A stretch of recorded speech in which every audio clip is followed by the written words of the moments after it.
Yo, what's up, folks? We are here. Welcome to the pot, another episode, y'all. I am your host, Tigmatic. Thank you for tuning in. And if you've been rocking, y'all already know what the show is about. So, you know what I'm saying? Tonight, I have a special guest. And this person is one of my guys. It's the first person I met when I came down here to the South. Showed me love. He's a super producer extraordinaire, very talented, a monster on the beats, and a monster on the keys as well. So without further ado, I want to welcome my guy, Foolishmadedis, to the pot. Welcome, bro. Welcome, man. It's been a while. It's like we've been trying to get this in motion for a minute, you know what I mean? Yeah, we've been trying to get it in, you know what I'm saying? So, yeah, man. Like I said, this is my guy, y'all. And I want the people to know about you, you know what I'm saying? Because you're a talented producer, you're a real one, and you help all walks of life out. You know what I'm saying? And before we get into the pain and all of that, we're gonna highlight the good things first, because that's what we do on the pot. We highlight the good things first. So while we highlighting this stuff, you know what I'm saying, we're gonna get into it. Tell the people a little bit about yourself and tell them, you know, some of the people you've produced and worked with. What order you want it in? Hey, man, whatever order you want to go. You know what I'm saying? Just make sure you let the people hear you. You know what I'm saying? Just I started playing keyboard like at 6. I played the drums at like 3. You know. Yeah. A lot of it stemmed from my mama church not having a keyboard player, so she called herself trying to teach me how to play. She didn't know how to play, but she knew how to. She knew what notes went. Yeah. So you was how old then? I was 6. 6 years old. Y'all hear that? Yeah. That's called a child protege. For those that don't know, at 6 years old, when you're able to articulate music in a form where it's really like you reading the paper, but it ain't like the paper. That's a child protege right now. So shit. As I got older, shit. I remember one of the first songs I learned was "It's All Not Life." I always hated that beat, but that beat hard as hell. Yeah. So I learned how to play that on the piano. I remember that, but I played in church all my life. I still play in church, you know. Yeah. So I started making beats like 5th grade. Really, I was making them already on the cassette tapes. My mama had the cassette tapes around the crib. I'll take her gospel tapes and mix it up. Yeah, and put my own beats on it. I try to mumble rap on it and be cussing. Can't say nothing because cuss words. I ain't know how to rap. So it stemmed from that though, and then I started recording my homeboy from school. Like, not even from school, from the block. Like we started. It was a dude who went to school named Shalik, my boy Shalik. You know what I'm saying? Yeah. I'm working with him now.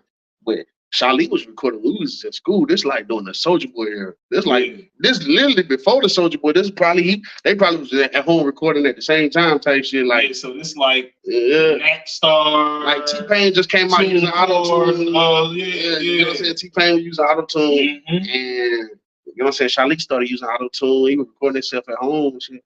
But so I used to hang at his cousin crib. We all used to be chilling over there and shit. And keep it clean. Oh yeah. It's all good. Like it's all good. It's the pot. You never know what's gonna come out. I used to be chilling over there though. But I came in the crib when he put the program on the computer for his cousin. I came in the crib one day and they were recording. I'm like, what y'all doing? And they showed me what they was recording. So I'm like, man, I'm about to go home and get my keyboard. I went home, got my keyboard. I came back, and I wanted to be the engineer. Like I made the beat. My homeboy jumped on it, and that was like the first time I ever made a beat for somebody. So what was the name of the track? Oh, man, I don't remember. Hey, look. The funniest part about the whole track, though. So I got my mama car, right? So I got my mama car. I tried to play the track. Matter of fact, it was on the tape. Yeah. Like I don't even think it was on a CD. It could have been on a CD. But I could have sworn it was a tape. Yeah. But either way it goes, man, I play the track, and then all the music is on one side. Yeah. Like it ain't. That's definitely cassette, y'all.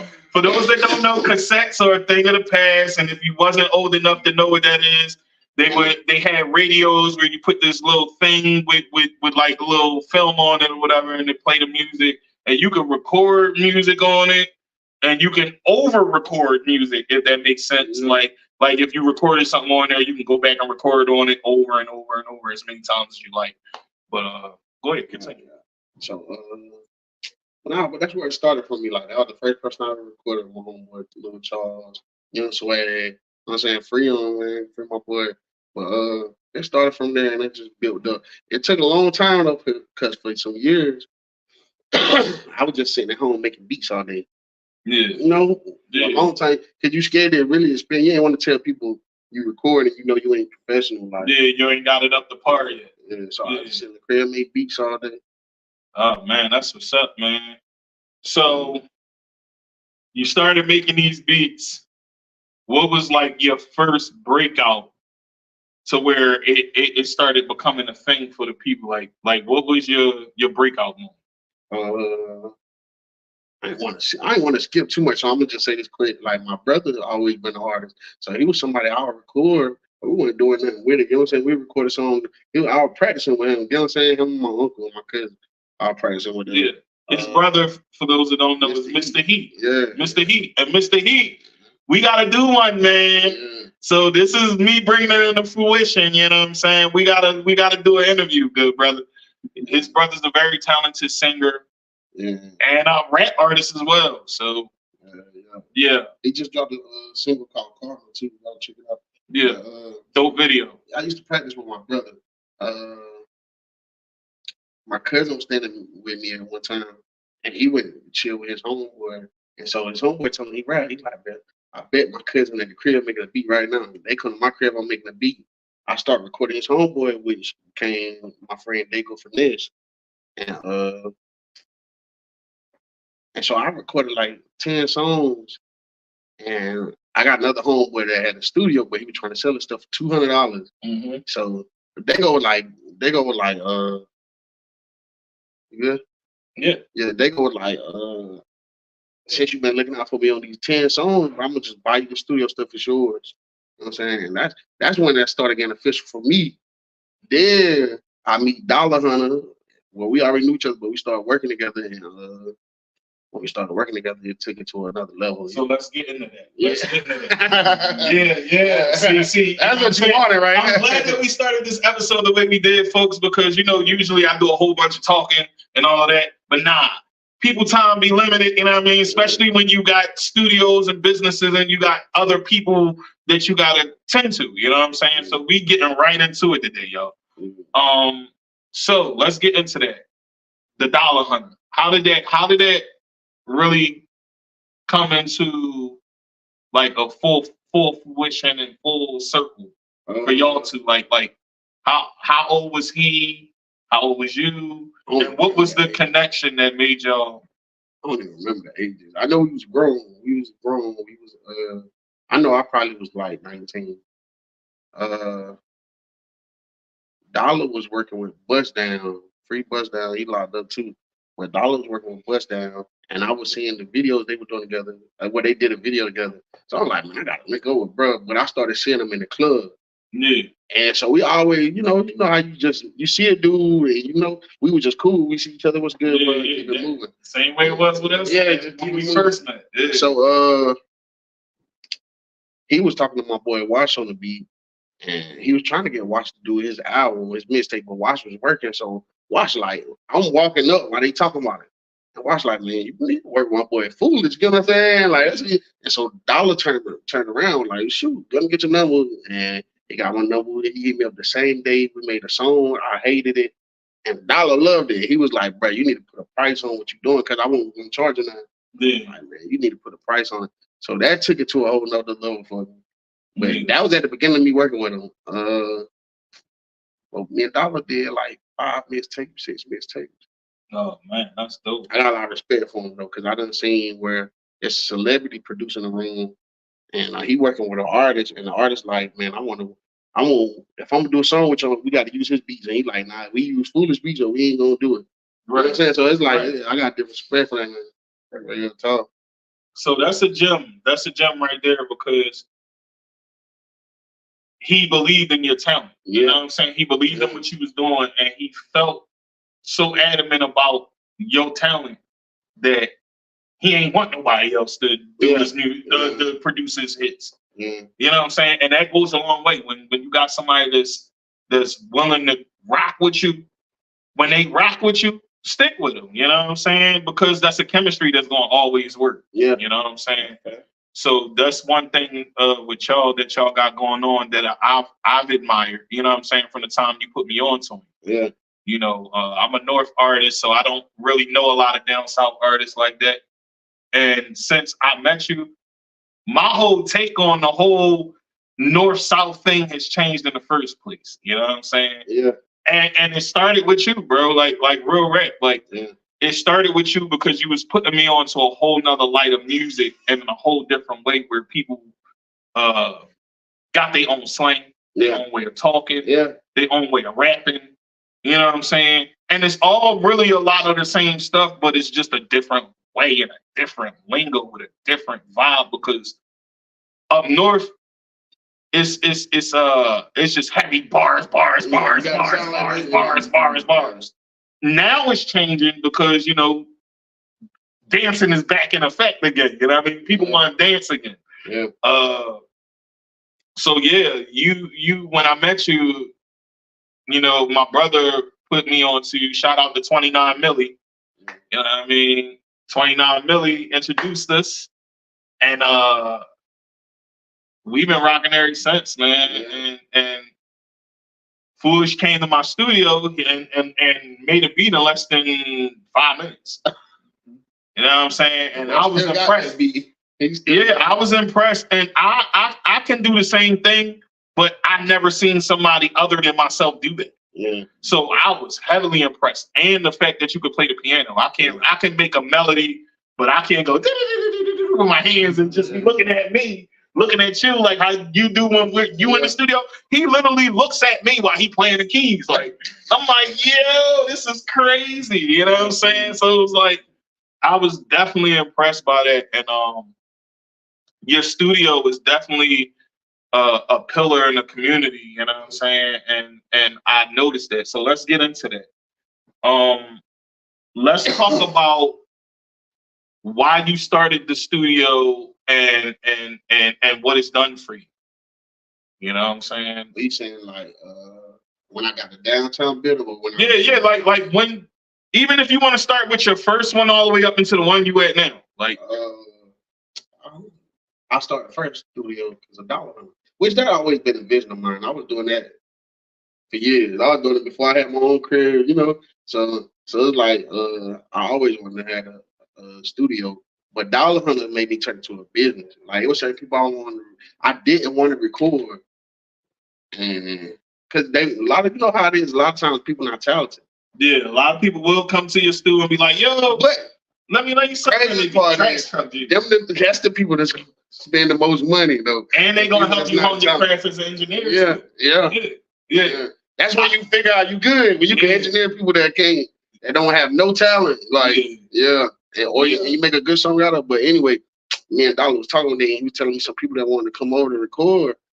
And he like, bro, you put your own price on it. I'm like, nah, it ain't even that, bro. I don't want to record them. They can't rap. He like, man, you think Walmart ain't gonna sell? You gonna sell somebody something because they, you know, they. I ain't want to say what the word he used, but they ain't all the way there, or you know, They ain't lit yet. You know what I'm saying? They need work. You think Walmart gonna not sell somebody something? Man, it's a business, man. Like absolutely. You got to know how to get around it. You don't like the way they rap, work your way and make it yours so you can, you know what I'm saying? Yeah, absolutely. So like when people come to me, I don't like to just let them leave with just a session they just recorded. I like to, when they finish it, I like to mold it to my own. And probably it only take me like 12 minutes or like maybe 10 minutes, but I like to mold it into my own, like make it mine. That's why a lot of my clientele that I have, they mess with me because it's like, it's like eating somebody's food. You can tell when they put their foot in it. They put their foot on it. They put they put love with the food. Yeah. That's how I am with a song. Like I'm gonna put my love on it, regardless of who you is. I'm gonna take it the best I can do it. You know what I'm saying? Yeah. I'm gonna take it and try to make it my own. Like That's one thing that I admire about you, bro. You definitely don't want to put out anything that's quality. That's not quality. Yeah. If it's quality, you all for it. If it don't sound right, you gonna make it right. You know what? Because a lot of people have different opinions. Like, I'm not the type that's gonna try to mix something to this way, and I got to hear this specific thing. And this got to be to this. Like, you know what I'm saying? Yeah. I don't care about stuff like that. Like, if it sound right, it's right. You know what I'm saying? I listen to a lot of James Brown or. James Brown one of them, you hit it on the one. If it sound right, it's right. Like, I literally remember watching you make a beat to Cypress Hill Jump Around. Yeah. He was like, give me an old school. I was like, yo, I want to do a song to an old school joint. He was like, what you talking about? What old school song? And I was on live. We was on Instagram live. Yeah. And I said, yo, I want to do a joint to an old school joint. He said, give me the song. I said, Cypress Hill Jump Around. You looked it up. You downloaded the song. Yeah. And then just made the beat straight from that. And I was like, yo, and everybody in the live that was in the group chat and in the live looking at it, they was going hammer. Like, yo, you snapping. And that's when I already knew, but I really knew when I seen you do that, bro. Yeah. So shout out to you for that, man. Yeah. So tell the people some names you worked with. Where I start, man? Wherever you want, man. Start wherever you want. This the pot. We do what we want in here. Me and Lucci didn't work, but we did business. I did business through Dadollahunter for Lucci. With Lucci? Which Lucci? YFN Lucci. YFN Lucci. Yeah, anybody come home, you already know. But that was 2017. But I had to do some business for Dadollahunter, and they was doing like a little skit, and I'm the one who had to do the business between it. So yeah, but let me see. Hood Rich Pablo, I produced with Hood Rich Pablo. He was signed to Gucci at one point. Mm-hmm. I don't know, man. It be so many, man. I start, everybody be know the Boosie. You know, I work with Boosie. I work with Big Yavo. I work with Lil Soldier. I work with Reese Youngin that signed to Cash Money.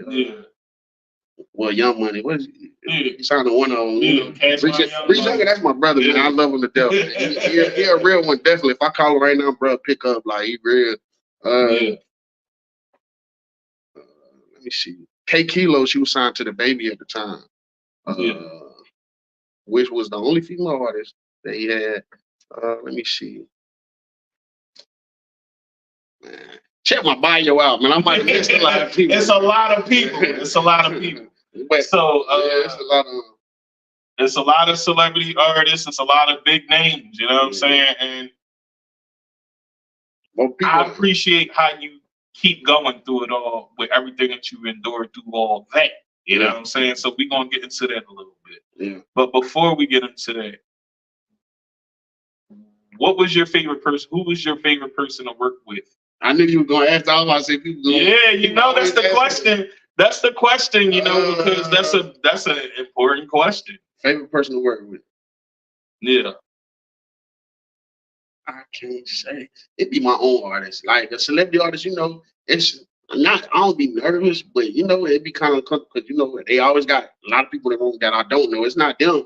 It's just like you sit in the room with a lot of people that you don't know. So Reese Youngin for sure. Because it was Reese Youngin, because I worked with him for a whole week.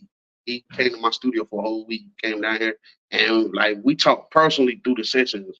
You know what I'm saying? We had personal conversations. So he was definitely one of the like ones that stood out to me. Like I said, when I called Bray, he gonna pick up. He always was a real one. He ain't act like he was better than me. You know, you would have thought he was my cousin. You know, so Reese Youngin, but Boosie, you know, you can't deny having a great session with Boosie. Shout out to Boosie. You can't deny that. You can't deny that. So let's get into that. What was that like? And how did that come about? The first session with Boosie was at Boosie's house. So you went to the estate? Yeah. Oh man, that had to be an experience. I know that had to be an experience. Yeah. Where was it? We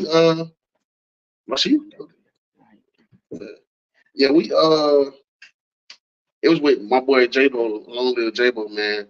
But JBo knew how to do that business. You know what I'm saying? JBo knew how to do that business. Like, he knew how to connect with people. I couldn't understand it. Yeah, I ain't never seen nobody that was local that just knew how to, boom, you know how to connect with people. So We went there like 11 o'clock at night. We left Boosie crib probably like 6:30, 7 o'clock the next morning. We spent an hour just outside talking to everybody. Everybody was just talking and so. But nah, it was dope. It was dope. Brush sat right there in the chair, recorded his song. Like it was dope, man. He a dope person, man. Yeah, that's what's up. I got a lot of respect. That's what's up. So what's some of the gems that he gave you? Gave me personally? Yeah, that he gave you about the industry or how this game is. You know what I'm saying? He gave me by himself, and then they don't be recorded. He didn't tell me this though. It's funny though. So that's one thing. I never had a personal conversation with Boosie. You know, there's always people around. So it's like I never had a sit down conversation with him. You know, he cussed me out because I wouldn't send him no beats. He told me, "You ain't want no money, man." Yeah, I remember seeing so like little stuff like that. But I was one thing that was funny. He told me, "Man, regardless of what, you still on the job, right?" So I'm an engineering Boosie, right? So everybody in the room, I see everybody got their phones out. Now I'm an engineering Boosie. He doing this thing, but he going like 4 bars at a time. So he going. So I'm like, all right, when he get to the next 4 bars, I'm I said, but you see, that's the thing about Boosie. Regardless when he do a song, the ad-libs, the overdubs, and all that, he know exactly where he want to put it. Yeah. You know what I'm saying? He know exactly where he want to put stuff. Yeah. So that's what he was doing. He wasn't doing the bars. He was doing the ad-libs. I mean, the overdubs. So I'm like, I'm thinking he gonna go straight through. So I'm like, I got time. So I try to record him right quick. Mm-hmm. As soon as I picked my phone up, he turned around and knocked on the window real hard. Yeah. And it made me jump. So I dropped the phone, right? So I dropped the phone, and then when I put it on my reels on Facebook, so I see people like, the first time I took it down, I'm like, what they talking about? Cause Boo, when I dropped the phone, Boosie like hit the cocaine one time. So everybody like, what you talking about? But he talking about in the song, he say cocaine, but he know what he want to overdub it. So he telling me go back to that part. You know what I'm saying? Like, cause I'm excited to record. I'm trying to show the people, I'm engineering Boosie, like you know.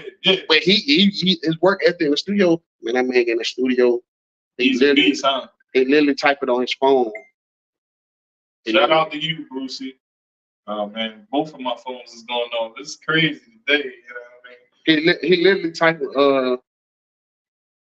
He literally type it on the phone. And hold on. My bad, man. My bad, y'all. He literally type it on the phone, and then when he go in that booth, his work. And this one thing I noticed about him too.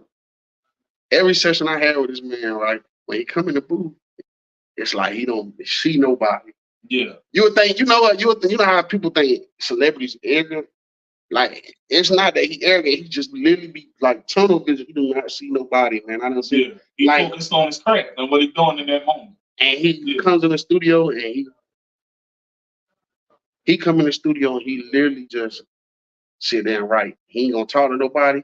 Like he ain't gonna look at you, he ain't gonna talk to nobody. He ain't gonna write. When he go in that booth and finish, it's a whole different person. Yeah. He energized. He all in your face. So it's like he take that doing the verses serious, man. Yeah. He's serious about his craft. That's what's up, man. So how did the song with you and JBo, you producing a song for JBo and Boosie, how did that come about? We already had JBo part. Rest in peace, by the way. You know what I'm saying? But we gonna get into that. We already had JBo part. So he played it for Hakeem, and she played it for Boosie. And that's the song he wanted to jump on. Yeah. He sent like 3 songs before we went. Yeah. And that's the one he was like, I'm messing with it. Because it was talking about being a soldier. You know how Boosie is. Like, he love that soldier talk. You know what I'm saying? That's definitely one of his stance. And he's definitely a soldier. Yeah. You know what I'm saying? And he's still at 10 toes down. But people always ask me how I feel now. Every celebrity I work with, when I'm with them, it don't feel. I feel like it's just I be living in the moment. I guess that's what it be. Yeah. It be like I don't feel no pressure or nothing like that. Just being around them, but it hits me when I go home 2 or 3 days and I'm just on the internet looking. You're like, yo, I just was with him. Like when I with Boosie, when I went home and realized when I was watching this man do his first DVD But I was sitting at my grandma's crib as a little kid, like, dang, I wish I could be around this dude. Dang, I wish I could meet him. Yeah. You know what I'm saying? That's and then when it happened, it's like, oh man, it's real now. Yeah. You know what I mean? And I got a homeboy named Trey from Charlotte, man. Shout out Trey from Charlotte. He was telling me all the time, like, bro, you told me you was gonna work with Boosie, but I don't remember I told him. He said, but you told me that, bro. Yeah. That's what's up. So let's get into the other segment of the show, you know what I'm saying? Because this is what we really here for and what we talk about. And we talked about this prior to, and we always talk about it because, you know, we homies for real in real life. I don't know if anybody know that we're actually friends in real life. This is not just some interview that was set up and it was like, oh yeah, let me see if I can interview him. Nah, like this is my guy. Like I said, this is one of the first guys that showed me love in the South when I came down here. He bought his money, he bought his business. I'm about my money, I'm about my business.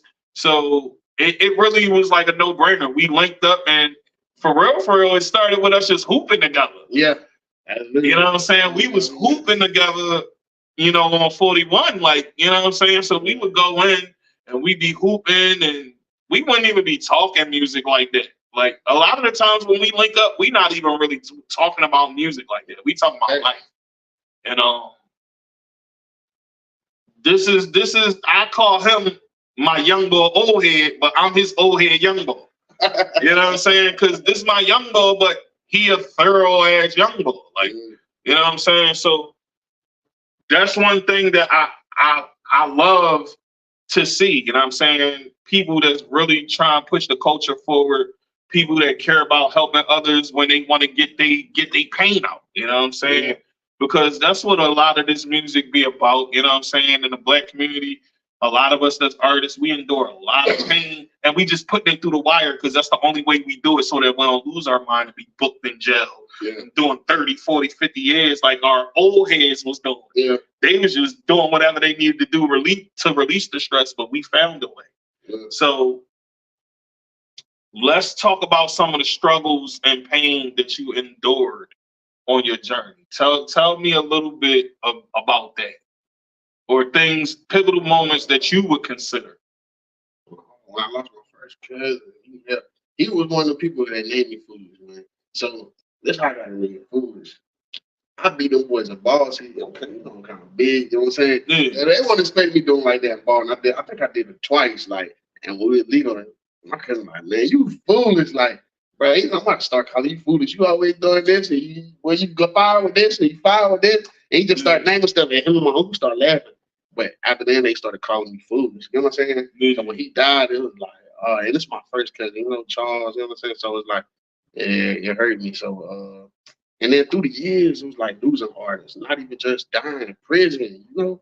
West Down got life. You know, my boy Dadollahunter just getting home for 5 years. Like, so it put a pause in your career. You know what I'm saying? And at least at the moment it do is like till you can figure out, till you can bounce back. Even with JBo, I still like I don't know nobody have the passion like he had it. You know what I'm saying? He was different. He was different, man. Lil JBo was definitely popping. You know what I'm saying? He's popping in the hood. He's popping cross country. Yeah, he was different. He was popping cross country. And if y'all don't know, type in Lil JBo Soldier and look at some of his other music produced by Foolishmadedis. You know what I'm saying? But when it came to work, I didn't know nobody. Like JBo was solid, you know what I'm saying? He was like Tupac of my life. You know what I'm saying? I couldn't meet Tupac. You know what I'm saying? I couldn't meet Tupac, but he was like Tupac of my life. Like, yeah, I met him twice through you. And the first time, if I recall, the first time I met him, we were in the parking lot. Yeah. And you introduced me to him. He said, "What's up?" Was that when you shot the video? Yeah, that was the day he shot the video. And the second time was the time he saw me and you out there, and he pulled into the parking lot. Yeah. And we was just all chopping it up, blowing it down or whatever. You know that boy very humble, bro. He wasn't one for a lot of words, you know what I'm saying? He just like to play and get on people's nerves. He didn't talk a lot, but we was talking about something deep.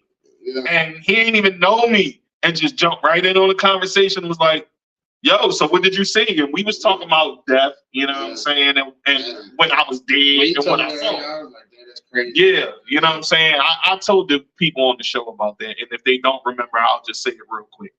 And JBo and Foolish was talking about it, and we was talking about how when I was dead for 2.5 minutes, I saw my dead grandmother, and I was getting pulled to hell. You know what I'm saying? Like, and it felt real. I could feel the burns on my hands and legs and all that when they was pulling me. You know what I'm saying? So like, that's what I felt. And JBo was like, "That's what you felt? Damn." And then we went right back into talking about the other stuff we was talking about. What I said. Yeah. You was like, you know what I'm saying? You felt like it was a delusion, you know what I'm saying? He did say that, but you know what I'm saying? You panicking now.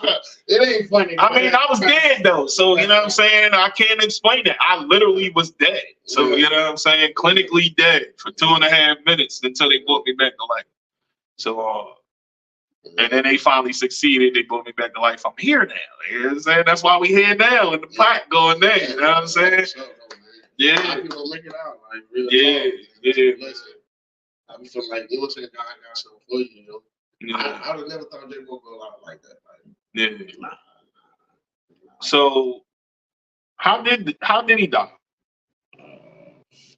He was killed? Yeah, he was killed. He was killed. By somebody he hang with. By somebody hang with. Yeah. Damn. See, that's another thing. You know what I'm saying? You have to when you're doing this music and you're in this industry, you know what I'm saying? You'll have people watching you come up that you brought along the ride and had around you. Whole time they looking at you like food. You know what I'm saying? Yeah. And you have to be aware and peep what's going on. You know what I'm saying? And I wish that he would have saw that a whole lot quicker because he would be here, but he not here, and it's all because the dude was being a goofy. You know what I'm saying? It's because he's being a goofy. Like, if we keep it all the way being, he was being a goofy because you wanted what that man got. You know what I'm saying? And you was looking at that man with envy when he was showing you nothing but love. Yeah. You know what I mean? So my condolences to you for one, because, you know, we talk about this a lot. You know what I'm saying? And when it first happened, you came around and you called me first, and then you pulled up on me. So that's how I knew it was real. You know what I'm saying? I knew it was real, and you needed somebody to talk to, and that's what I am. I'm the OG young boy. Like that's what I say. I'm the one that people feel comfortable to talk to because I'm not one to say nothing crazy. You know what I'm saying? I give good advice, and I had to learn that myself. You know what I'm saying? Through all the things I've been through and being in these streets, and you know, my story isn't important right now though, but. Yeah, man, I understand that. So if it's one thing that you had to learn from the game, right? What has the game taught you? What you mean, rapping or streets? No, either or. If you want to say the streets, tell me something you learned about the streets. Tell me something you learned about this industry and what it has taught you. I thought you got to find your talent first of all. Find your talent. Find what's going to be the next generation after you. You know what I'm saying? Find what's going to work for you. You know, it ain't nothing wrong with working a 9 to 5, but don't let that distract you. You know, so it's like a lot of people they talented, but they just don't got the passion for it to keep pursuing it. Like even in the streets, man, a lot of dudes out here in the streets, bro, they talented, bro. They dudes in the streets like. I sing rap better than a lot of people, you know what I'm saying? Yeah. So it's like, but you got to find that talent and work, you know, get people invested in you, you know, build it up.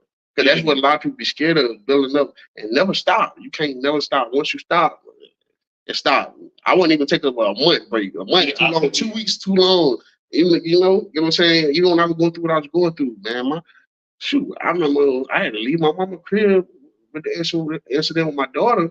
And go straight to the studio. You know what I'm saying? Like, you care to elaborate with the people about that? That's up to you.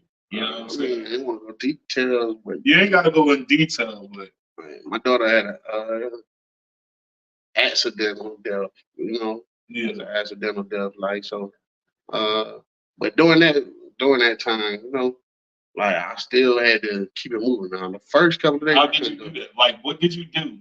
To get through that Because music. I know you still going through that now. Yeah, that was just formally right now in this moment. Yeah. So what music is your go-to and it helps you get through, right? Yeah. Okay. That's what's up, man. Yeah, the music, right? It did it for me. It was like, that's all I needed. Yeah. That's definitely what's up. So plus I really, that's how I always dealt with stuff when I was stressed out, or at least I didn't even know what stressed out meant. You don't know when you stress a lot of times, but you just know you ain't feeling what's going on. Mental health, real. That mental health. Mental health is definitely real. That's what it ain't never hit about. Never hit me rough, but I had friends that died from it, so it's like that mental health, real. Like, well, yeah, I used to be stressed sometimes or stuff that was going on in the streets. Be stressed out. I come home and just play the keyboard for 2 or 3 hours. You know what I'm saying? Sit there and make beats 2 or 3 hours, like. So it's like that's a stress reliever. Yeah. Yeah. So the streets taught you what? Everything. Everything, man. Me too. Everything, man. I did some things I'm not proud of in my younger years. You know what I'm saying? And I'm trying to right a lot of wrongs now. I wish I would have thought about a lot of stuff when I was younger. Like, everything. I thought you just keep hitting leaks. Like really, I'm trying to get over on people. Yeah, but when you get older, you start to realize that a lot of it ain't really. And a lot of people see like you now. If you don't know out in the streets, it's like you ain't gonna know that because you know what I'm saying. Like I be out there, but I just be chill. I be chill. Like ain't nobody trying to just keep going to jail or go to Facts. I be chill. I never been booked. Yeah. I've never been booked. You ain't never been jail? Never. The jail, the county. Well, yeah, man, go on. All right, so let me say that. Let me rephrase that then.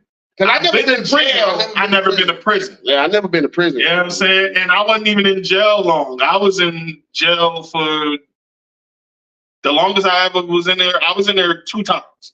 The longest I was in there was 13 hours. Yeah. So, you know what I'm saying? That was the longest I ever been in jail. But even with that though, right? It taught me like, bro, if I don't tighten up, you know what I'm saying? I'm be in this joint for real. Like, listen, you know what taught me kind of stay out of jail? I've been like a couple times, but what kind of taught me this ain't what you want to do. My mom come to get me. If I didn't have the resources to get out. Yeah, you on your own. You did that, so you gotta fight that. Basically, is what you saying. You know what I mean? But thank God for having parents that pray that's in the church, man. Absolutely. Like, real talk. So, like, I tell people all the time, if I was in Wilmington and my mom wasn't the praying woman she is and the youth advocate she is, I'd have been in prison. Yeah, God, I'd have been in prison. So your mom is definitely your go-to person. Yeah, that's what's. I just man, it was a lot of stuff used to happen with me. I promise y'all that been shot at my mama calling me. Right, like while I was having it. Yeah. Like, what's you good? What's more? And I'm like, how you know what I'm saying? Just come get me. I said, you get real talk. So it get real like this. Yeah, like and I've been shot at as well, and I ain't gonna divulge nothing else. I'm gonna just leave it like that. Yeah. But I've been shot at, you know what I'm saying? I done had a price on my head, all types of stuff. Yeah. You know what I'm saying? It was something somebody else did. I had a whole friend that I thought was thorough, and then the man turned out to be a rat. Yeah. You know what I mean? So a thorough rat. Man. Yeah, he was a rat. He was a whole rat. But the funny thing is, people was telling me like, yo, he gonna rat on you. And I was like, no, he cool. And then he turned around. When something happened, you just asked me. I literally seen the man rat, and then he gave them people money. You just asked me what I learned in the streets, but I definitely learned the niggas that put in that extra work. They got something. They got an agenda to hide. They got something to hide, bro. Yeah. A lot of times, you know what I'm saying? A lot of times, like, it'd be scary, bro. I seen it. Like, grew up around it. I grew up hanging around niggas. I'm thinking is the people that I'm thinking is the thoroughest nigga on the block. Mm-hmm. And they be the first one to tell. Yeah, it definitely goes down like that. Sometimes you just gotta, deal with that accordingly, whatever way you gotta keep it moving, you know what I'm saying? And you gotta stay away from them. Stay sucker free. Shout out to the sucker free nation, you know what I'm saying? Get that merch too if y'all want it. Oh, by the way, before we even get into that, I wanted to let y'all know that today's episode was also sponsored by Damani Brand Clothing. You know what I'm saying? I'm rocking one of their pieces right now. This they Stoners Club. I don't know if y'all can see it. But you know what I'm saying? They got mad different types of clothes that y'all can check out. Jeans, sneakers, shirts, hoodies, all types of stuff. They kind of dope. You know what I mean? So check them out at DamaniBrand.com if y'all want. But yeah, man. So you've been through all of this pain and you push it through the music, right? What would you say was one of your biggest obstacles to get the music out? To get it out? Yeah. What was the hardest thing to do to get the music out? Finding the right artist, bro. And like a lot of times it ain't even getting out because you find them artists like JBo, he making it work. You know what I'm saying? He gonna make like he doing his thing, but it's like find an artist that's gonna really be consistent is the thing that hold you back. As a producer engineer, is like find that artist that's he ain't gonna go to sleep. He trying to go to Atlanta or he trying to go to Miami to do, you know, the link with other big people. You know what I'm saying? So that'd be the hardest part. It ain't really kind of getting music out. Like the new single that just dropped today, that's my boy Spaz the Great. You know what I'm saying? Spaz the Great. Big Yavo and Lil Soldier on YouTube right now. Big Yavo. Yeah, like we've been trying to get Spaz to drop that for the longest. Yeah. And he just didn't drop it. So he dropped it. So it's like he would have hold up in that situation. You know what I'm saying? So it's like it don't be hard to get your music out. You just got to do it. It's like man. I guess Jim, you definitely been dropping on me for the past I tell a lot of 5 years, and I was taking a hiatus because I had to restart my craft over. You know what I'm saying? I had to get my breath control back. Yeah. You know what I'm saying? I wasn't rapping for a couple of years. So I had to get my breath control back, my cadences back, my bars back. Yeah. And once all that came back, then that's when I was ready. And then when you came to visit me, I was like, I started playing stuff, and you was like, yo, if you don't stop playing, just put it out. Like, now I be telling artists all the time though, like, it's not what you're doing while you're in the studio, it's what you're doing when you leave, what you're gonna do with it. You know, anybody can make a great song. Anybody, you know, they kids that can make great songs. Yeah. You know what I'm saying? Lil Tyler made a song off his phone and went dumb. Yeah. I love him for that. You know what I'm saying? That's what made me like him, because it's like he proved the point that I was trying to prove to people. You know, I be telling a lot of people, the people that come to me and want to get all the files, they trying to go here and do this. They want to get the beat master. They want to get this mastered by somebody else. That they want to do this right here like it's 1980. Yeah, it's like all that in one spot. Man. And it's like, bro, either at the end of the day, either your consumers gonna like it or they don't. They don't care how good what you recorded on. They don't care if you record on Pro Tools. They don't care if you record on Mixcraft, Fruity Loops. They care about if it's good, if they like it or not. Yeah. You know what I'm saying? Yeah. Yeah, that's what your consumers care about, like. Yeah. Yeah. So, what's next for Foolish? Like I said, that Big Yavo and Lil Soldier song just dropped.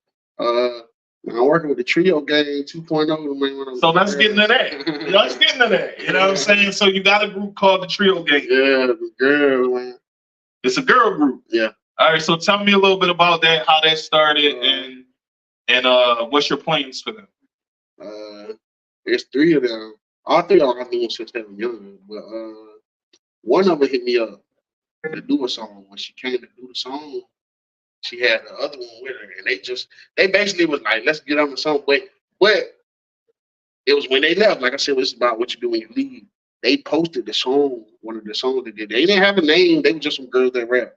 Yeah. Or not rap, that just tried it. One of them really rapped. The other 2 just were trying it. So they posted a song, but they posted a picture with it. When they put the picture, I was like, oh man, I can see the vision. Yeah, I can see the vision. I can see the vision for this. Yeah. See, that's another thing, and that's another gem for the people. You know what I'm saying? When you see talent, don't be afraid to act. If you see that talent right then and there, especially for engineers, you know what I'm saying? Because us as engineers, we tend to do that a lot. We see talent, and it might be somebody else over here that we already working with, though, but then we see something else. Sometimes we'll overlook that. Yeah. For the other person that we dealing with over here. Yeah. And you don't do that. You know what I'm saying?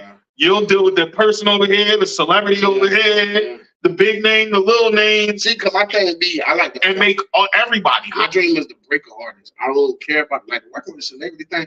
That's not gonna be hot regardless because they got them. Yeah. I want to break an artist. That's my dream, to break an artist. Find somebody that really didn't do music, make them blow, and you be like, dang, you really, you know what I'm saying? That's when I make them believe in themselves when they didn't. Yeah.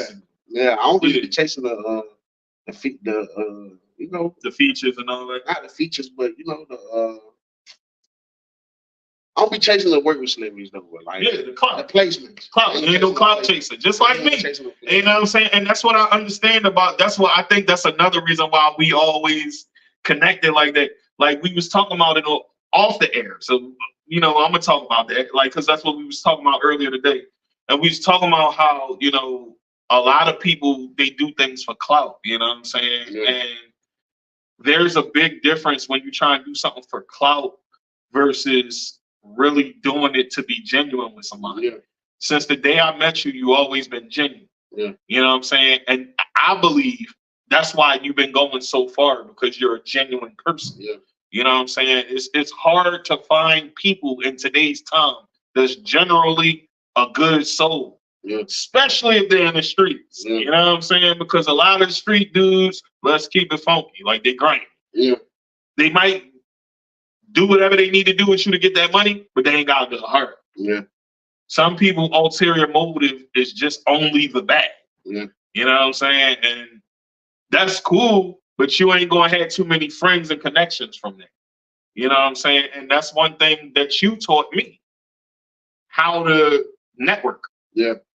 Because I knew how to network in my city, but I wasn't networking like I should have been. Yeah. Like if I'm keeping it all the way being, I wasn't networking like I should have been because I was too focused on trying to build and break artists. It's like you were saying, I was trying to build and break artists myself. Yeah. But in the same sense, I was worried about myself as an artist more. Yeah. So I think that's where I went wrong as an engineer. But yeah, they gotta believe in themselves though. That'd be the only hard part. Like if they believe in themselves, they can do it, you know? Yeah. You know what I'm saying? But them girls tough, man. Them girls tough. Like so what's their names? Tell the people about their names and tell the people if they can find their music anywhere. Just look at Trio Gang on YouTube, on Spotify. Any spell it out. Spell it out. What? Trio Gang, TRIOGANG 2.0. You know what I'm saying? So, Trio Gang 2.0, y'all. So, but they're on all platforms. Right? They're on all platforms. What else you asking me about?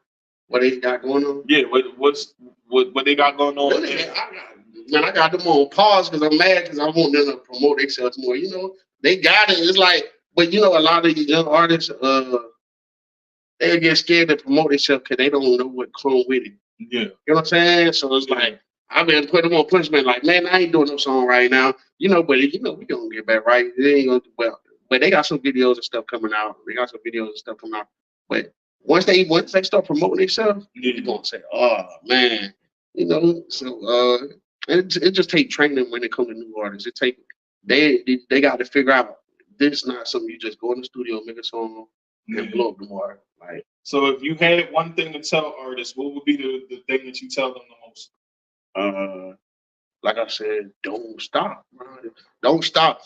You got to put money behind yourself. Absolutely. Yeah, you definitely got to put. But at the same time, this is a different age, right? So them TikToks and all them platforms, which you still, a lot of times you still need to spend the money for the ads. You know what I'm saying? So you still got to put money behind yourself, but it's so easier now compared to, you know, how it was before. Yeah, so it's like, I just tell them invest in themselves. If you invest in yourself, like I used to tell these young dudes, I watched them do it, including JBo. Like, but these young dudes I got from South Carolina, they're recording stuff on the phone, like videos. They were doing videos on the phone. They had a whole neighborhood in the videos. It looked so real, not just like it was real, but it looked so good that it made a certain dude in the hood want to invest in me. He hit me up like, bro, I'm gonna take all my money if I got to and put behind these young dudes. You know what I'm saying? And you build from that. You build from that. You know what I'm saying? So you build with that and you keep building. You find another investor. Once you make it this far, you find another and you build off that. Like, because a lot of people, like I heard Wendy Day say, it take what she say, $150,000 to start off a rap career. Right. A lot of people like, who got $150,000? Who has 100? So let's keep it real. Yeah, who has that? Nah. And so what she meant was you have to have $150,000 budget. So with that being said, like you take the little money you got, invest in yourself. Other people start investing in you, and now you got a budget of $150,000 that done been spent on your career, including hotels, including traveling, including everything. You know what I'm saying? So that's what it means. It's not like you have to really have $150,000. You got to know how to flip your talent to make people believe, build investors, build investors. So yeah. A lot of people don't know you. It take a lot, though. It take a lot. Man. Yeah, that's definitely what's up, man. So here's a question that I have, and this is something we talked about before. Which one would you prefer, home studio or professional studio? It don't matter to me. It don't matter. It don't make a difference. I like environments, so I probably would say professional studio. Yeah, because it give me a whole outlook on what I'm doing. You know what I'm saying? Home studio don't be too comfortable. I ain't gonna do that much. I'm just trying to get it out of the way. Yeah. I like environments, like so. Yeah. Even when my boy Terrell wasn't there, even with him when they be recording at this studio in the plaza, and I go chill with them. They do the producer nights. When I leave, it be like I be so refreshed, you know, because I just had fun with them in their environment. So when I go back to my environment, I be you ready to work again. Yeah. That's dope, man. So man, we covered a lot already, but you know what I'm saying? Tell me your biggest influences right now. Ooh. Well, you know I gotta say the boss man D-Lo. Like I love bro from Florida though. Rick Ross baby mama turning more though. Boss man D-Lo, YTB Fat, you know, I like the average people that be out right now. Man. Give me your top 5 too. For this generation, like, or what's going on now, or whatever you feel as though you want to put them in the 5, either if it's this generation or the older generation. It doesn't matter. This is the pot. You know, the pot is for the old and the new. So if you want to mix them up, that's cool. Or if you want to do it that way, that's cool too.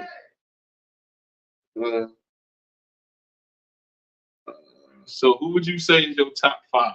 It's hard to do a top 5. Yeah, it'd be hard to do a top 5 because there's so many people, bro.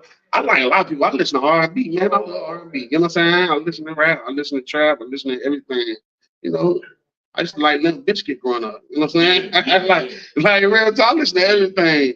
Yeah. So it'd be kind of hard to just say 5, but let me see. Yeah, just give me your top 5. Whoever's your top 5, give me your top 5. I ain't gonna do no top 5. I got one. Future, man. That's all. That's all I need. Future. I knew you was gonna say that. Though. Future, that's your guy. You know what I mean? Yeah. Future better than everybody. So you feel as though Future has the biggest impact on you right now? Ooh, why? Hey, bro, he can just say something, and it's like, oh, bro, it's hard. Like anything that man say on the track. Pause, bro. Anything that man say on the track, bro. I'm definitely listening to it. Yeah, I'm definitely listening to it, bro. So, Future, bro got the swag, bro. Come out, like if he come out, bro, everybody on it. You know what I'm saying? I seen 21 Savage say in the hood, Future bigger than Drake. You know what I'm saying? Like in the hood, like Future bigger than Drake. Like that's real. That's real. All right, so another thing I be saying to these young dudes, be yourself, bro. Don't be scared. Don't be trying to sound like the next person. You know, it's good to watch them, but be yourself. Like people like you for who you are, not who you can be. You know what I'm saying? So, yeah, be yourself. Y'all hear it. Y'all hear it. Like super producer Foolishmadedis, be yourself. Yeah. And I encourage everybody out there to be yourself. You know what I'm saying? Because if you ain't being yourself, you fraud anyway. Yeah. You know. And speaking of which, Foolish and I made a song called "Ninjas Be Fraud." You know what I'm saying? And that's actually the beat he was talking about. Yeah. And you know, we got some things in the works coming up. You know what I'm saying? we just was talking about coming together to make a project. You know, the old head young boys gonna take one last stab at the music because people have been saying, we want the music, we want the music, we want, so y'all got it now. So y'all ain't gotta ask me no more. Y'all gotta DM me, asking me when this dropping, when that dropping. It's coming. You know what I'm saying? So yeah, man. So this was dope. You know what I'm saying? This definitely was dope. It was dope to have you here. You know what I'm saying? I'm glad you came. Like I said, because you're actually my real friend. You came through, you pulled up, and, you know, we did what we came to do, you know what I'm saying, on the pot. Yeah. So before we go, you know what I'm saying, we got 5 minutes left. Tell the people where they could find you, and tell people if they want to work with you, what's required. You know what I'm saying? Because let the people know. You already know. You already know, man, how this job been doing. So, you know what I'm saying? And I want to personally thank everybody that been submitting y'all music. If I didn't get to you, I will get to you eventually. Eventually, I'll get to you, but there are so many people. Yo, I woke up to another 1,300 friend requests. So the friend request is going to be a hard thing for me to get to, you know, until I find somebody that can go through these for me and sift through the music and find somebody that's a gem. Because what I'm really looking for, as far as artist-wise, promoting the music is a gem. You know what I'm saying? I'm looking for somebody who's different and authentic, like he was just talking about. Yeah. Be yourself. So if you try and be somebody else, I ain't trying to have you on here. Yeah. Be yourself, be authentic, be a real one, you know what I'm saying? And just be about your work.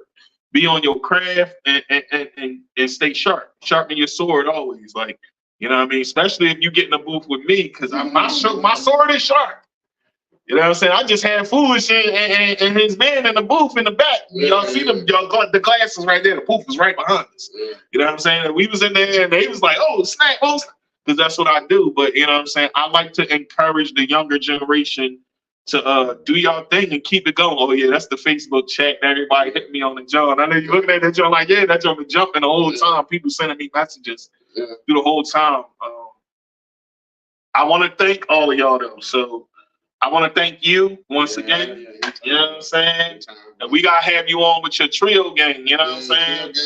Trio gang. Y'all got to come on the Pot Podcast with Tigmatic, man. Yeah, shout out my boy Terrell Goodman. They put up on me here in the blue bag there.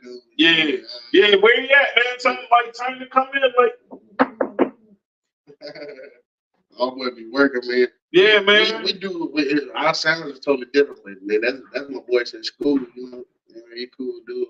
Yeah, man. So like that's what we do. You know what I'm saying? It's all about like I said, exposure to the younger and older generations, and bridging the gap to where we can have conversations about making things better. He don't be trying to be nobody else. He be himself. All right, so let him sit there. You know what I'm saying? And we gonna get into it. You know what I'm saying? Got my little bookie book. Yeah, you know what I'm saying? We in the pot. You know what I'm saying? Let's show them this real quick, because I didn't show this before, but this book right here is a book that I'm almost done. And this book is called Ending the Supremacy of Evil, The Only Solution by Jeremiah Stubbs. You know what I'm saying? And we in here with him right now. That's the OG. We're gonna do some things, you know what I'm saying? And we trying to find a way to build and bridge the gap between the older and younger generation, because it's miscommunication. The older generation got this feeling about the young generation, like they don't want to listen. They don't want to listen to what I got to say. And it's not even that. A lot of the time, it don't even be that. It just be that sometimes the old heads is coming off with that attitude, like we ain't gonna listen.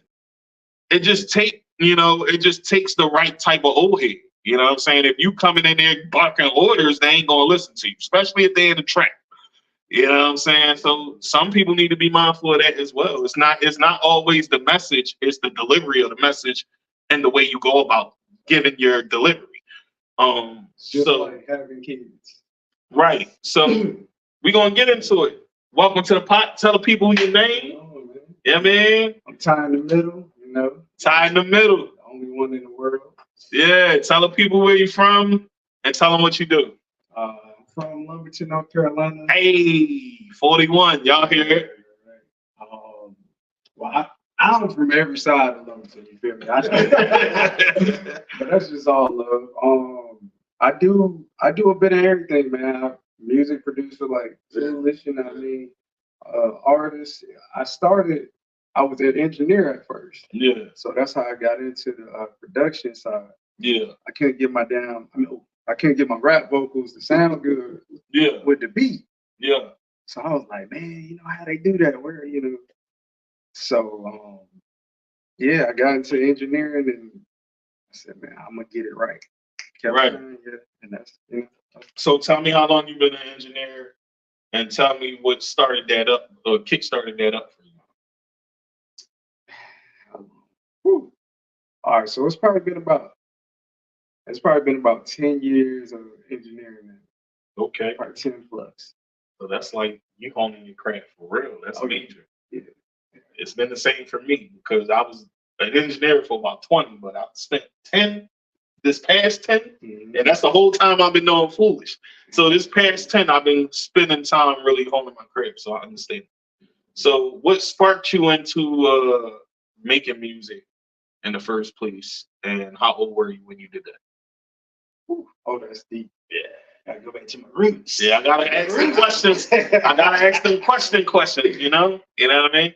All right, so when I get asked that question, I start thinking about my mom. All right, so mom's single parent, 3 boys. She blasting Mary J after we get a beating. She blasting Lauren. Okay. Boy, go do your homework. all of that. Yeah. So she blasted Mary J. She blasted Lauryn Hill. Outside of the gospel stuff, you know. Oh yeah, you good. Okay. But yeah, it's just like I feel like all of that sparked the whole music journey that I'm on, and so I don't even want to lose track of the question. The question was, what age were you when you started, and what sparked that up in you? Yeah. So like you said, your mom was playing Mary J. in the crib. So then what? So all right, so boom, it's about, I want to say 10 years old. Me and my little brother, so my grandma, she stayed in New York. My mom would be working during the summer, so she'd send us up to New York to be with my grandma. And on the visits to go see my grandma, we would go shopping, and I'd hear songs, and they'd be like, man, what is this? You know, I think around that age is when I started paying attention more to hip hop and different aspects. But yeah, it's been with me since I was little, man. No, that's what's up, man. That's what's up, because music, when at a young age, really shapes who you want to be as a person. You know what I'm saying? And that's what I'll be looking for when I look for artists to be on the show. I want them to be deeply rooted in music. You know what I'm saying? Because, you know, it's okay to just start. You know what I'm saying? If you got something and you just started, that's cool. Right. But, you know, I'm really trying to find people to see.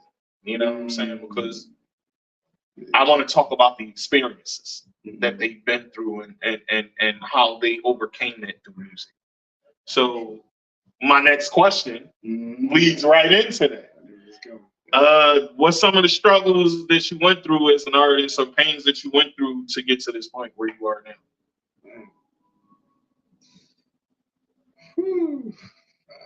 It's a lot. Get into you now. Take that down. It's personal. I ain't even, you know, it's stuck on the platform. But I done been in situations where, like, I damn near didn't have a place to sleep, and reached out. Luckily, the people were good, but reached out and was like, yo, I need somewhere, you know, while I figure things out, do y'all mind me crashing at the crib, right? Yeah. One of those situations. Yeah. And I say through all that, man, it's so easy to give up. Yeah. It's so easy to be like, man, I'm done with this. You know, music ain't worth it. I'm about to just go 9 to 5 and that's it. Yeah. But I tell anybody, man, if you can tough it out, stick with it, it's gonna pay off. Absolutely. Absolutely. That's what's up. So if it's one thing that you learned in the industry, what was that? One thing I learned in the industry. What is that? Do good business. That's one. That's just one. Do good business with the folks who do good business with you. Thanks. 2, like my brother, he's a comedian, and I didn't get to tell you this, but yeah, my brother's a comedian. He was building a comedy club downtown in Lumberton, and it got burned down. Oh man!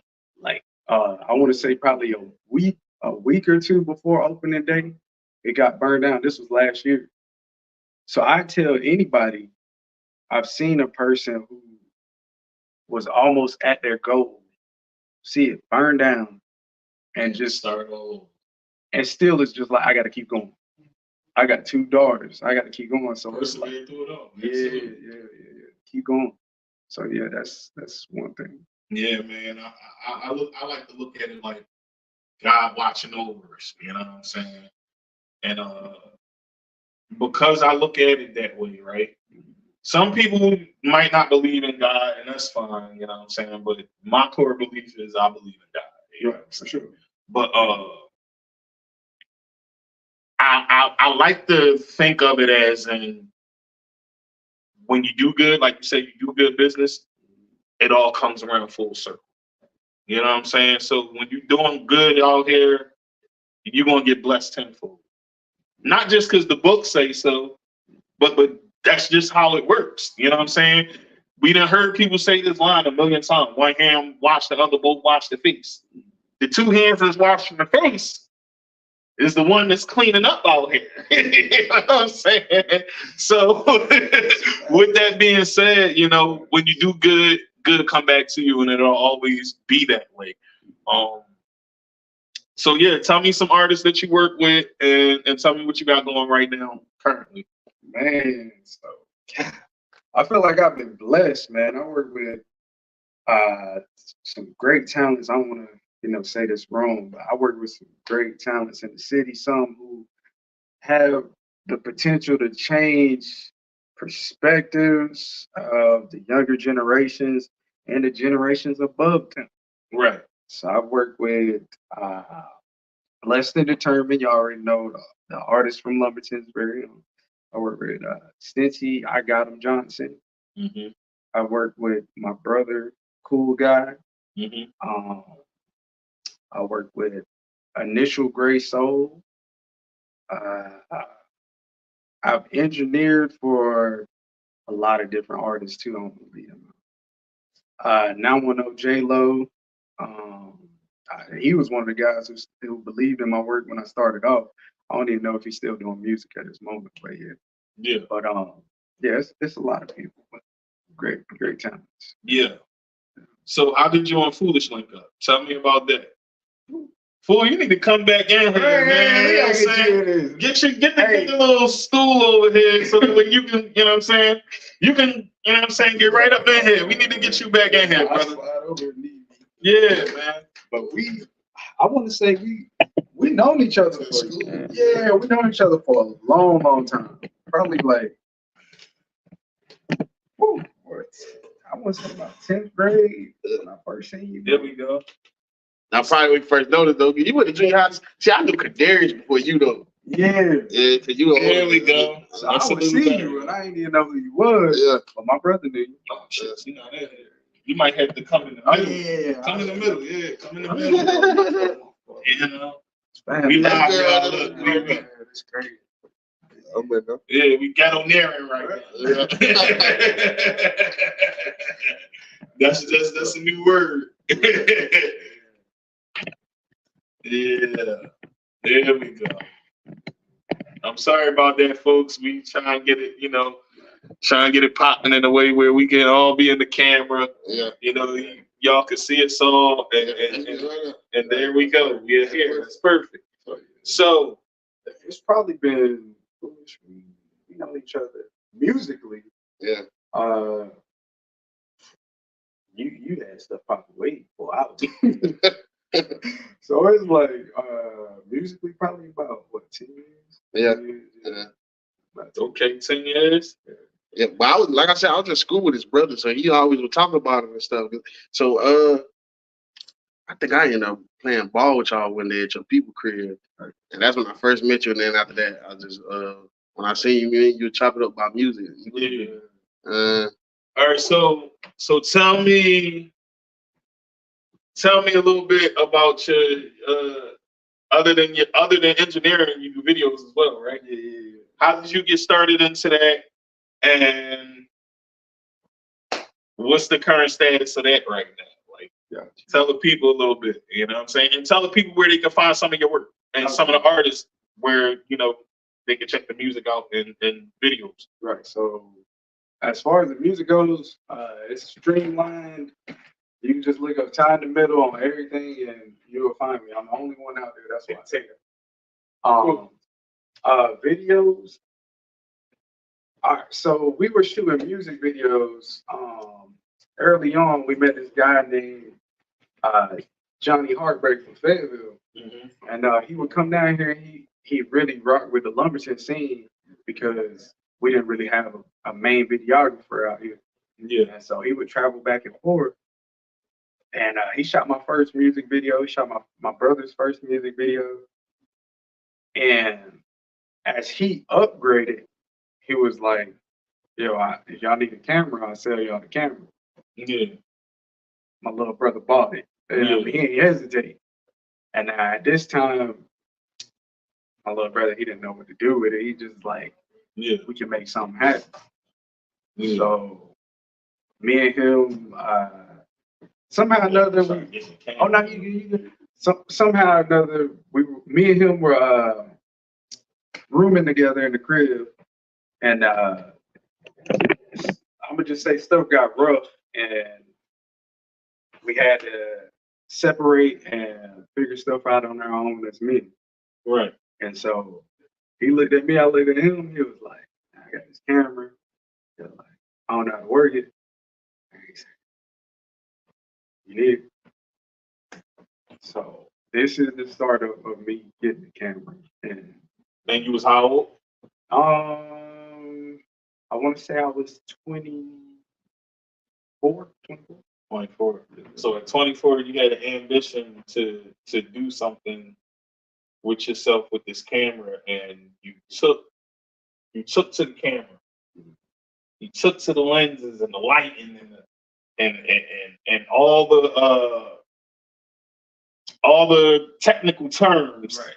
We get that. And megapixels and all of that. And I know that even with that, you start learning other things that go with it, right? Mm-hmm. Did you go to school? Did you decide to go to school, or did you just try it out on your own? Because that's another gem for some people that they need to know. You know what I'm saying? Because sometimes some people are just, they naturally do it, and then you have others that go to school and then become natural with it. So tell the people a bit about that and which one it was for you and what it was like. All right. So for me, I went to what we call YouTube University. I graduated with honors. That's what I did. And, yeah. I'm gonna be honest, man. It won't that I seen I'm gonna be this big star. I got this vision for it. Yeah. It was me filling in a gap. I was like, yo, I'm around this talented person. I'm around that talented person. Yeah. And nobody's putting a camera on this. Yeah. Give me that camera. And so I started just filming what was going on. And over time, like when you want to do something at a certain, like even if you start off without an intention, I feel like the more you do something, and you want to get better at it, if you choose to get better at it, it's gonna start happening. the more you put in that practice, you're just gonna start looking at it. Stick with it. Yeah, and it's gonna take you to being like, man, you're gonna look at your old work and be like, man, even for the music side of it, I couldn't engineer at first, like whew, so much unreleased songs and all that because I sucked at getting it to sound good. Bro, I'm telling you, bro. Foolish is laughing because he probably knows he probably was there for it all, so he laughing. Look, I was the same way though. Me too. Yo, my biggest problem as an engineer when I first started was you know what I used to do? I used to record 2 tracks of the same vocal and do left speaker 100, right speaker 100 when you don't even need to do that. You just leave it at 0, record, and mix. You know what I'm saying? So that was, it wasn't really distorted. It was just not as crisp and clear as I wanted. Yeah. So I would record. That's what I would do. I would record.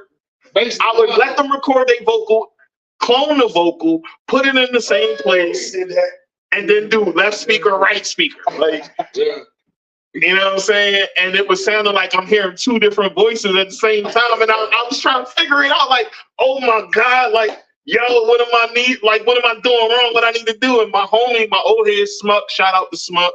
You know what I mean? Because that's my old head. He's been doing music for a long time. And he started me on my rap journey. But he also started me as an engineer as well, because he was like, look, man, you keep trying to come to my studio, get your own. And that's what happened. You know what I'm saying? He's like, look, you got the money, go get your own studio. Like, what you doing? Like, you got a whole computer right here. All you need is this program, and speakers and a good mic. Yeah. And but that's what I was doing. Bro, when I tell y'all I was doing that a lot, I was doing it so much that people started saying, yo, the song is good, but this sound horrible. Like, you know what I'm saying? Like, the song is popping, but your mix is reverb. I wasn't even bothering with reverb yet. I was just, like I said, I would double the vocal, so it sounds like it's 2 voices. Yeah, it sounds like different people. Yeah, it's the same voice, but 2 different. It sounds like it's 2 different people because it's coming through left speaker, right speaker, and there's no ad lib going in the middle. So I didn't know that they needed to do ad libs to tighten that up, and then I could mix that and blend it and all of that. That was probably about my second year that I figured that out. You know what I'm saying? But for a whole year straight, I was recording everybody like that. Everybody was coming through to the studio, and they was getting tracks. The mix was trash. Yes, sir. Yeah. I did. Because bro, if I didn't know, I wouldn't even know what y'all was talking about. But bro, I probably did that for 6 years. Yeah. 6 years of doing that, bro. Damn. For real, you'll learn. Now I can do this stuff with my eyes closed. I mean, it's really crazy practice because it's probably unhealthy to put in this much practice as I've done. Yeah. But I feel like it'll pay off. But practice make perfect, though. You know what I'm saying? No, nothing come to nothing without work behind it. You know what I'm saying? And you can't have nothing from it without that. You know what I'm saying? Sure. Fool, come back in, man. Come back in. Oh yeah. Come back in. Oh yeah. Me too. Yeah, man. Hey, man, look, you can come back to the pot anytime you want. You're more than welcome. You know what I'm saying? Anything you got going on video, we can also play videos through this joint live and all of that. Like I said, I'm looking for something specific right now. And when I start doing that, it'll be like the feature artist of the month, you know, and I'll be doing that. And whoever that feature artist is, they'll have their video played right before the show starts. You know what I'm saying? That's going to be the wave. And they're going to be like, oh, you know what I'm saying? That's going to be the wave. So speaking of which, you know what I'm saying? Y'all want to get on the show. Y'all want to do what y'all want to do. You know what I'm saying? Y'all want to hop on and talk about your music and your experiences. Follow the directions on the screen at the bottom. You know what I'm saying? Follow the directions and that'll come through for y'all. That'll get y'all whatever y'all need to get if it's hot though. Y'all see, I say that in there. If it's hot. If you garbage truck juice and you know you garbage truck juice, don't go in my inbox because I'm going to just flat out say garbage truck juice or I'm going to just say basura. You know what I'm saying? And we all know basura means garbage. age. You know what I'm saying? So That's the only thing about the young generation. A lot of them can't handle it. Like, they're old too, but the younger generation, they can't handle being told that something ain't good. I was told that, look, listen, and like I just was telling y'all, I had opportunities from labels. I had plenty of opportunities. They was throwing me opportunities as a young boy, but they was lowballing. So I told them no. But eventually you keep telling them no, they're going to shut the door for you. And once that door is shut, it was shut. You know what I'm saying? Once that door is shut, that's it. But you find a way through the door anyway, and you put your foot in and you block the door from closing, and that's what we're doing right now. So we're going to keep their foot on their neck right now. You know what I'm saying? And that's what it is about. You know what I'm saying? Never stopping. Like Foolish said, just like Foolish said, and just like you said, don't stop. You gotta get in the camera, bro. I got to go, man. All right, well, look, we can end it up. We can end it right here. You know what I'm saying? But I will say that this was definitely a pleasure having both of y'all on here today. You know what I'm saying? But through it all, tell the people where to reach you, fool. It's Foolishmadedis, fool, man. You can reach me on Facebook, Instagram, Foolishmadedis, fool. On Facebook is Foolish Dav. You know, a lot of people say Dave. I know they don't know how to spell because Dave gotta have an E, but all right. So Foolish Dav on Facebook. On Instagram is Foolishmadedis. Y'all hit me up. On YouTube is Foolishmadedis. I got the beats on YouTube. You know, go get them. You know. Hey, so people where they can find you, good brother. Bro, y'all can find me at Tie in the Middle _ everything. Except Facebook, my real name, I'm gonna change it tonight. And y'all already know where y'all can find me. Like, share, and subscribe. Subscribe to the Pot Podcast with Tigmatic on Instagram, Facebook, YouTube. Like, share, and subscribe. Thank you for 122 subscribers. You know what I'm saying? It ain't even been a month yet, and we at that number. So thank y'all. You know what I'm saying? Y'all pushing me to keep going. Y'all letting me know that this is something in demand that people want to see, and people want to hear the things people been through to get where they are. You know what I'm saying? So this is what the show about. And you know what I'm saying? I want to thank my guests for coming. Yeah, I appreciate you too. Yeah, all day. You know what I'm saying? All day. So like I said, you know, anytime y'all want to come on, y'all more than welcome. And with that being said, we're going to end the episode by saying, always be positive, stay focused, and all y'all rappers, keep your sword sharp. We out here. The pot!